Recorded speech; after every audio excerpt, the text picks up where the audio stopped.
Hello, everyone, and welcome to the RefComm Global Virtual Conference for 2020.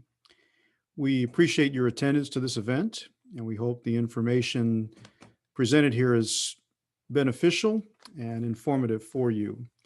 We thank RefComm for hosting this event during these times. We know that's a little bit of a difficulty, but we appreciate their efforts in continuing to host this event. So thank you, RefComm. My name is Stephen Garcia.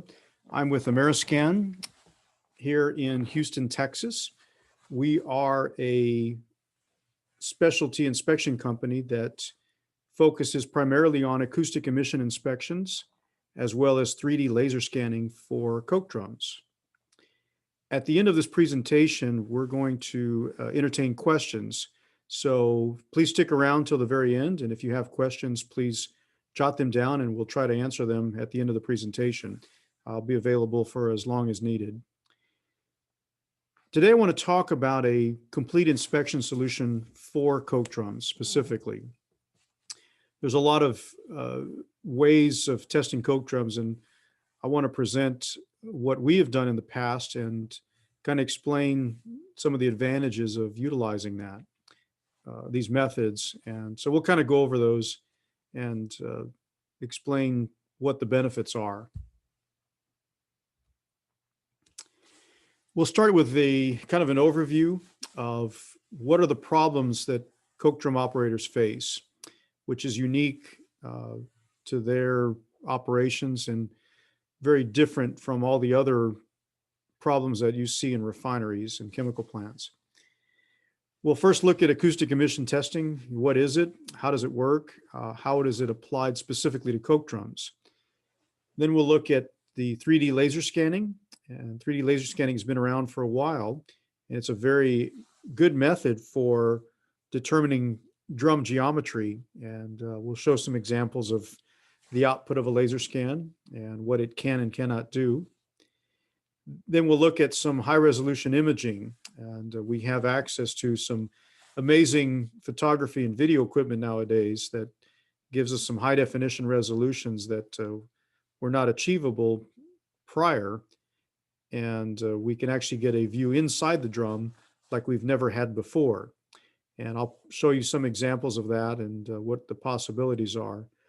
And then I kind of want to go over the basic idea of combining all of these different techniques into sort of an optimal way of inspecting a coke drum or several coke drums in basically a single test for a refinery operators. So let's go ahead and delve into it. We'll start with the basic problem with coke drums. And coke drums see the most severe service, more so than any other piece of equipment in the refinery. And this is primarily due to the thermomechanical loading that the drums see throughout their life with every cycle. Some of the damages that are very common are, of course, bulges, as well as cracking at the circumferential and vertical welds, both internally and externally. We see cracking at the the skirt attachment welds and all the associated components of that. We see cracks in nozzles at inlet nozzles, top head, as well as the side feed inlet in the cone area. And we see problems in the blowdown lines with coker units. And again, cracking associated with that and all the associated piping. So again, there's a whole host of problems that are unique to coke drums that most other units in the refinery do not experience. Some of the challenges of inspecting coke drums has to do with the fact that in most cases, you've got to shut the equipment down to inspect it. And the idea of putting scaffolding inside of a drum, as well as outside of a drum, can be very time consuming and costly. And the other consideration is the insulation. How much do you remove? Can you inspect it without removing insulation? So there's a whole host of problems associated with that. And again, all of this is trying to minimize the overall costs of operating a coker unit and minimizing the cost of those inspection efforts. So hopefully by utilizing some of these later technologies that are available now, that we can reduce that cost.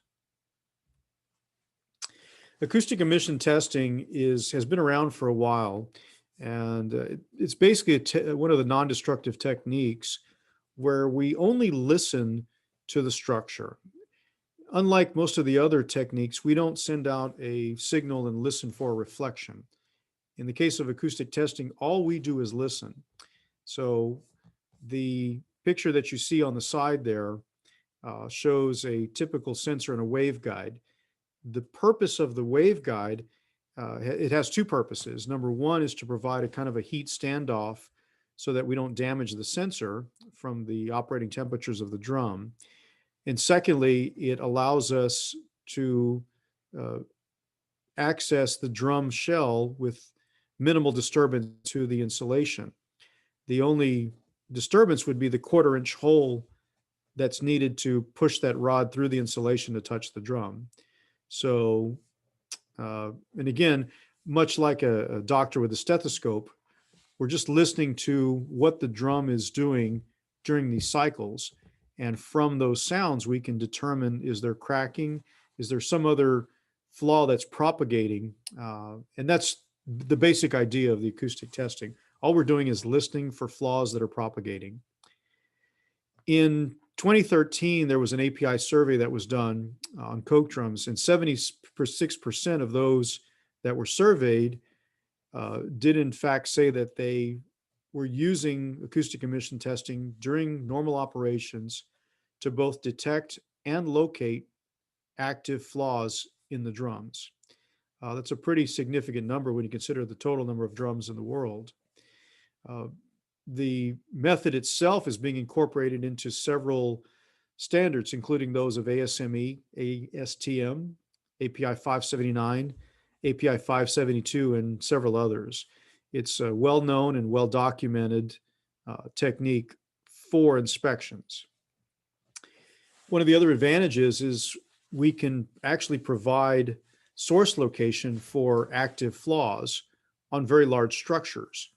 So imagine if you can pinpoint fairly precisely where a problem is occurring on a large structure. There's a huge advantage to doing that.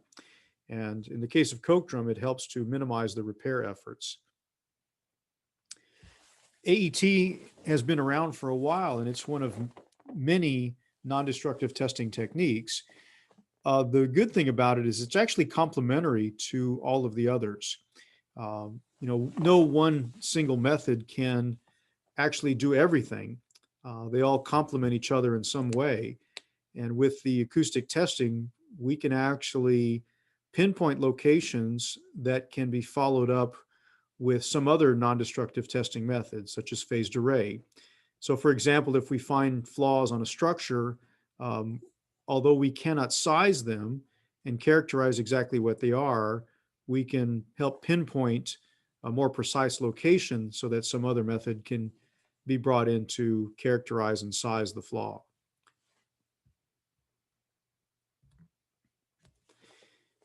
The other advantage about utilizing the acoustic testing is it's a very good global inspection method.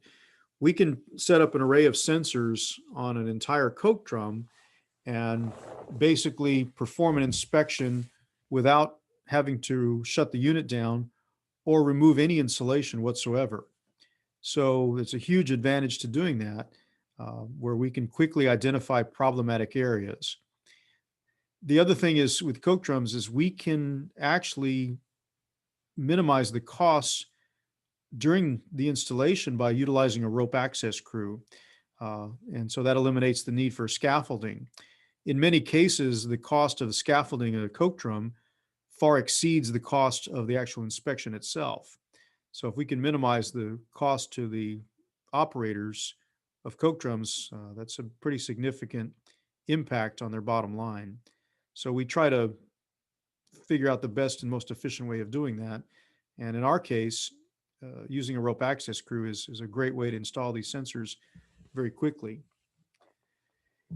Because we need to have cracks propagating and growing, there needs to be some sort of stimulus to cause these cracks to propagate. And in the case of coke drums, we're lucky because the excessive thermomechanical loads that are experienced during each cycle provides that stimulus. We typically recommend our clients to perform anywhere from 3 to 5 cycles during the AE test to help identify any flaws on the drum itself. And again, the normal operating parameters are in general sufficient for helping identify these. However, what we have done is actually come up with a way to enhance the cycles during the operation and increase the probability of detection of those flaws. And we have a very specific method of doing that. And we provide that advice and that service to the clients so that during the test, we can actually increase the probability of detecting flaws on the drums.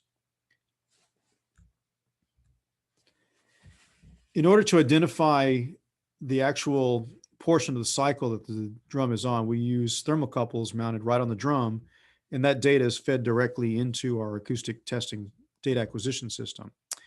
And the reason for that is because we only want to look at data during very specific portions of the cycle.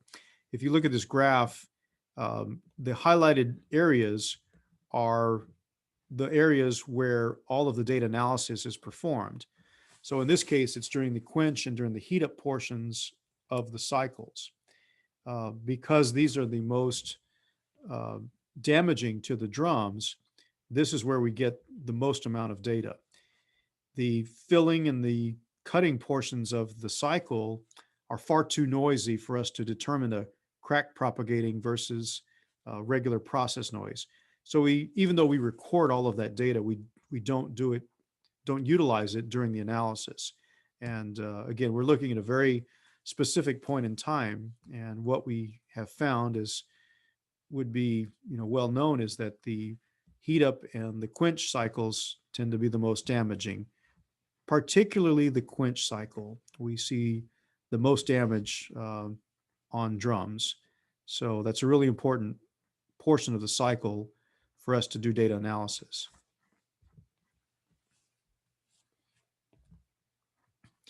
Here is a typical 2D graph of the output of a AE inspection on a coke drum. The numbers indicate sensor locations relative to the coke drum geometry. The horizontal lines are the weld seams, which we take from the drawings that are given to us by the clients. And we plot those in both 3D and 2D, and we can actually look at it real time during the test.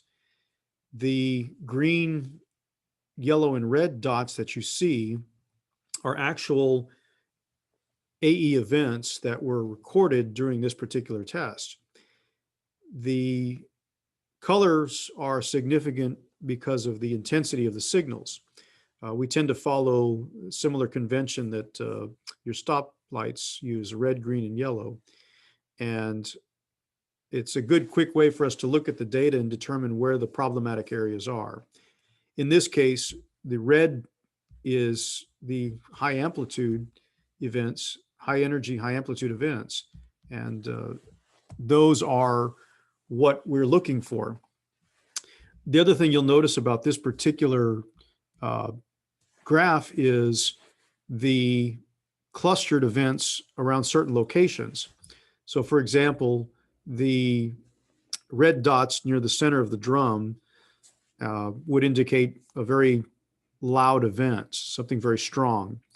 So by looking at the graph and seeing that, we can determine where most of the problematic areas are. By combining the individual cycles, we can kind of get a cumulative feel for where damage is occurring on the drum. And so this is a quick visual way of identifying that.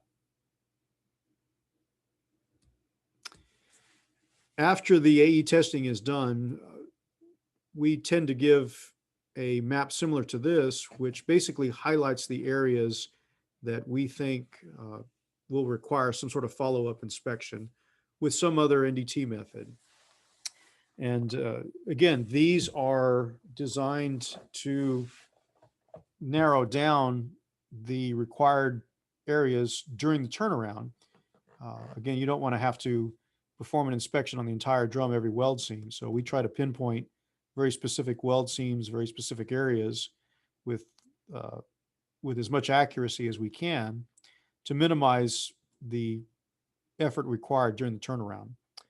And most of our clients, appreciate this, and we try to, again, minimize the insulation that has to be disturbed in order to perform these follow-up inspections. Another advantage about the acoustic emission testing is as I mentioned before, we provide an entire global inspection for a coke drum, including the heads, the shell, the cone, and the skirt. So with an array of sensors set up on a coke drum, we can actually perform that over the course of several days. So it's a very efficient way of looking at the entire structure. The other method that is very handy, the other advantage is that we can detect growing cracks that would be very significant to the structural integrity of the drum. Because drums suffer from thermal fatigue, knowing where cracks are propagating during those portions of the cycles is very helpful in determining the overall structural integrity of the drum. Also, this can be applied in service. We do not have to shut the drum down, nor do we have to disturb insulation. As I showed you in a previous slide, the 1/4-inch hole that's needed is the only disturbance to the insulation. And because the stimulus is the cycle itself, we run this during normal operations.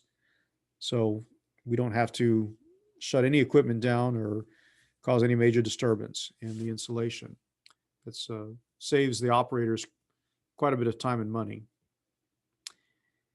In addition, we can set this equipment up and let it run somewhat automatically and monitor it from some remote location using wireless or Ethernet capabilities.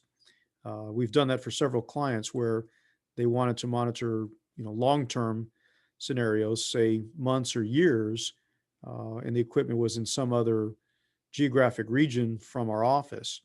So we can actually use cellular technology in that case to continuously monitor long-term testing scenarios such as that.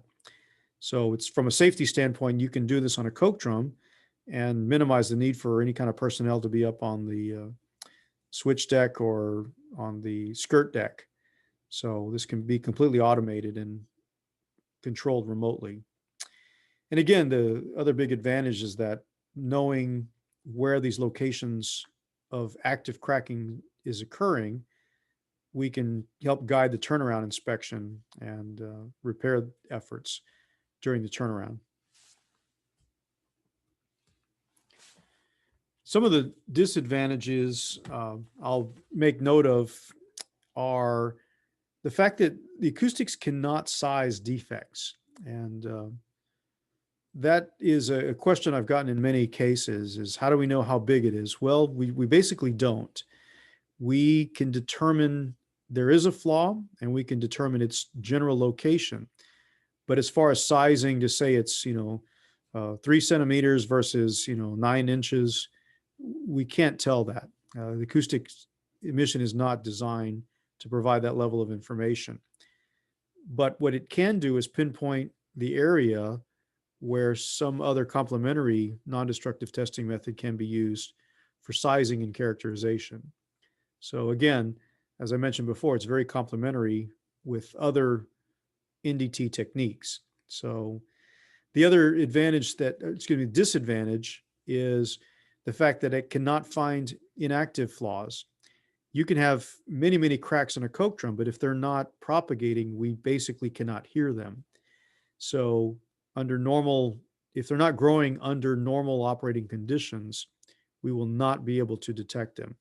That's why we mentioned earlier about some enhanced process with the cycles that would help to identify some of these flaws that may not be active under normal conditions. But if we encourage it by operating the drum slightly differently, we can actually determine some of those locations. And again, the success of the test really depends on how you stress it and to what magnitude.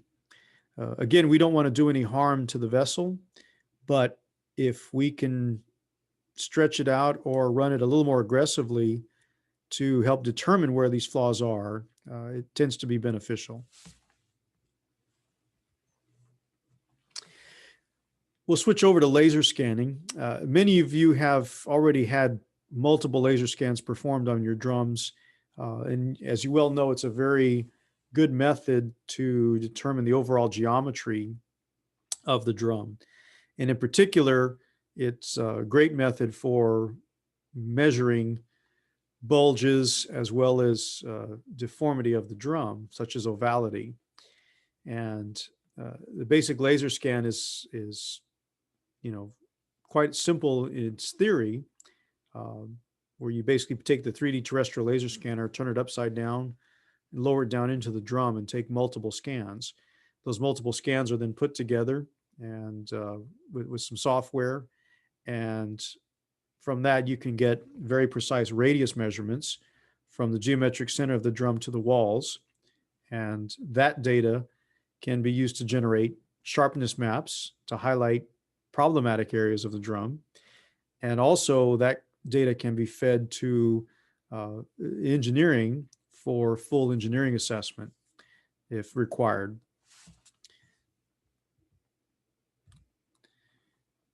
This is an example of a radius contour map of a drum. And what you can see in this case is the colors are indicative of the deformation magnitude. So in this case, you can see in the third course from the bottom, there is a bulge in mid-course that is the largest relative on this drum, and the scale to the right kind of gives an indication of the sizing. Again, this is more of a quick overview of where the problem areas are, but the actual data behind this graph can be utilized to actually measure these things very precisely. So again, huge benefit in terms of determining where the bulges are and where the critical bulges are. You just can't beat laser scanning. And so it's an excellent method. It's been around for a while, and something that can be utilized in conjunction with laser scanning. This is, I mentioned earlier about the sharpness maps. And again, these are basically just a screening tool for identifying potential areas of drum damage. And again, only a competent engineering assessment can really give you a condition of the drum when you have bulges and things of that nature. So again, it's just a screening method, but the data can be utilized to identify those areas of interest. This is a plot of the contour maps as viewed from vertically. So you can see at the different azimuth locations, in this case 0, 90, 180, and 270. This is basically the shape of the drum from top to bottom. The center dashed line in the middle of the graph shows what the original radius should be, and the radius plotted data shows what the drum actually looks like. So again, from this you can get a feel for the magnitude of bulges and make other assessments to kind of keep an eye out for drums. And again, by comparing the historical data, you can see progressive damage, which is very useful for guiding not only repair, but also process operations. So again, it's all useful data. And by combining all of it, you get a pretty good feel for the mechanical condition of the drum. The last item I'll show here is the imaging that's possible with some of the high definition cameras that are available. There's a couple of examples. The top long skinny one was actually a composite made from several pictures of a circ weld seam. The client asked that he wanted a complete image of one particular weld seam, so we were able to provide that. And you can take the original and actually zoom in and out and see all the fine details of it. The picture on the bottom left shows a zoomed in image of an actual weld seam on a drum. And you can see the level of detail that you can achieve with some of these newer camera systems. And again, that picture could be further zoomed in to look at potential cracks near the weld seam and other features inside the drum. The side inlet nozzle shown here was taken recently. And again, if you look at the quality of the image, if you needed to inspect that area, this is really one of the best ways to do it because you've got a very good visual that you can zoom in and see all the fine details. So again, this is all made possible from some of the advances in the photography and video equipment that's available nowadays. So again, as I mentioned at the beginning, by performing these three techniques, the acoustic emission testing, the laser scanning, and the internal photography, you can get a very good feel for the mechanical condition of the drum. And we provide all three of those services. And I believe we're the only company in the world that does that as of now. We also utilize the same crew. So in terms of cost, there's significant cost savings by doing the acoustic testing, the laser scanning, and the photography all during the same inspection. Costs are comparable to any other services that's out there. And all of these can be performed in parallel. So a single trip out to a coker unit with a crew from our company can actually do them all at once, or in parallel, I should say. So again, there's some significant advantages to doing that. And like I mentioned, coke drums are unique in the problems that they experience with bulging and cracking of circumferential welds.